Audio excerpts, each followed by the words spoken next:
So I was at the gym this morning getting a nasty little pump in as she goes. And I was talking to one of my mentors who has sold multiple software companies. He's grown an 8-figure coaching business in less than a year and written a best-selling book.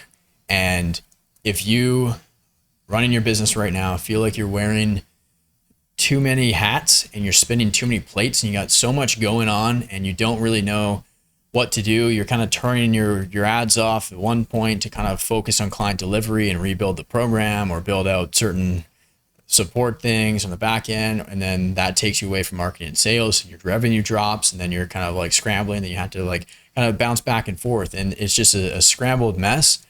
This video is for you because I'm going to share with you something that he told me this morning that has given me a lot of clarity, insight, and value as well. And I know in my own business, I've been caught in this trap as well. And it's very easy to get it caught in this trap. I think every entrepreneur has to go through it, sometimes even multiple times, for them to really, really, truly learn the lesson. And basically, he asked me, we were working out beside each other, and he's like, what's your bottleneck right now? And last time I talked to him, we were on a private jet like 2 months ago, which was sweet.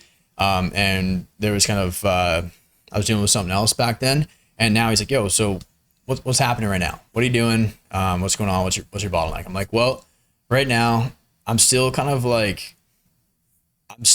torn between client success and marketing sales, right? Because I want to not sacrifice my client results for the sake of scale. And because I'm so like, I spend a lot of time coaching my clients and so stuck in the trenches there, I'm like, a lot of the times like that takes time, energy, and attention away from the marketing side of things. And I'm like, well, I'm afraid to spend more money on ads because it would just mean way more clients and way more work on my shoulders, right? And so anyways, I'm like, but yesterday with my CSM, we identified exactly what our bottlenecks and our problems are right now, right? And so we're actually working to build systems and resources to buy back our time. For example, building an FAQ sheet that's going to answer a lot of the questions that we get over and over. Like we answer a lot of the same questions all the time, which tells me that they're not covered in the course modules. So I'm going to update a bunch of those too.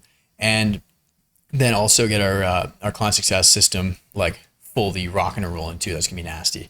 But anyways, so I was like that. And he's like, yeah, classic. I'm like, oh boy, here we go. Buckle up. And he's like, basically what he said, he's like, never let one area of your business sabotage other areas of your business. And what he meant by that is I had let my delivery side of my business sabotage the marketing and sales side of my business because I'm only spending $4-5K a month on ads right now. And we're doing like, on average, kind of doing like 120, 150, kind of just like chilling. And like pretty nasty ROAS, I will say.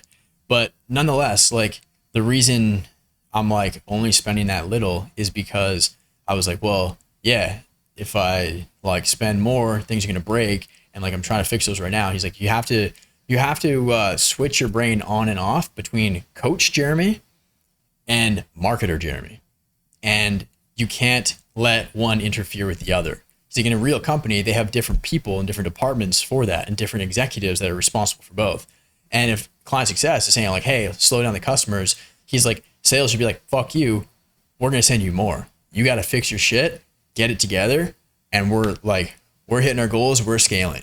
And so constraints breed resourcefulness, which means that if we're signing clients literally every day, then like, it's not going to be long before I'm forced to patch the holes on the back end and fix the problems that are on the back end in terms of client success and just kind of like time, energy, and attention going to serving our clients, right? Now, obviously, these are kind of like the two most critical components of the business, client acquisition and client delivery, right? And like, it's just a feedback loop because the more clients you work with, the better results you get. And then you feed that back to your marketing and sales, and then it compounds and spirals, right? In a really, really good way.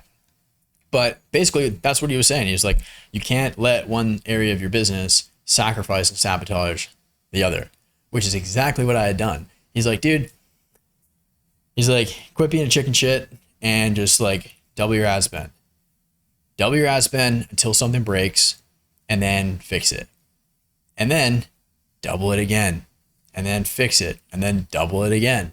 And he's like, you just got to keep playing that kind of balancing act of pushing something until you find the limit and it breaks, and then patching up the back end to build the systems to sustain that. And then ideally a little bit more, right?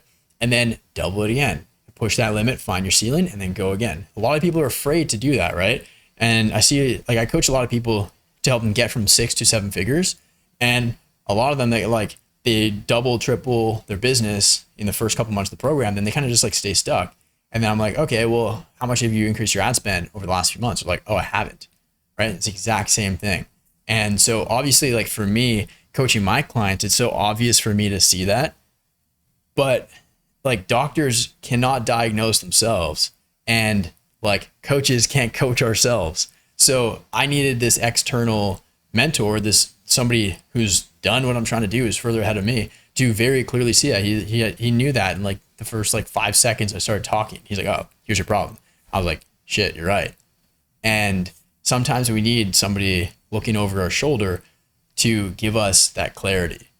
And it's going to be a bit of a shorter video today, but I just wanted to share this while it's still kind of top of mind, because like this was a blind spot for me where I'm like, oh no, I can't focus on marketing and sales right now. I can't increase my ad spend because I have to like rebuild the course, or at least update a bunch of the modules, and then build out like 100-page FAQ sheet as well. So everything's just like dialed in and bulletproof and stuff like that. And then it was keeping me stuck, and it was just limiting belief, right? It's like, I can do both. I can do both at the same time, 100%. And I know I can. And he's like, it's one of those things where it's like, you know what you got to do and you know what you're not doing. Like, but you're kind of like lying to yourself with an excuse as to why you can't do something. And I'm like, dang. All right. So anyways, long story short, literally just before recording this video, I just recorded a bunch of new ads, gonna double my ad spend immediately. They're off from my editor right now. He's gonna get it back to me today, cranking that. And then we're going full steam ahead. So yeah, that's it for the video. Thanks. Bye.